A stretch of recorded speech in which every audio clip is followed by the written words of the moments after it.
ল্যাপটপটার মূলত সুইচে কাজ করছে না, মাদারবোর্ডের যে লাইনটা আছে এখান থেকে মিসিং হয়ে গেছে,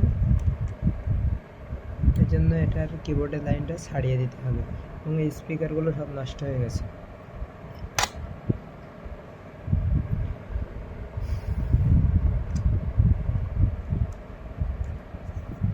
দেখো পুরনো আমাদের ল্যাপটপ, যা আসলে বর্তমান যুগে চলছে এটাই ভালো।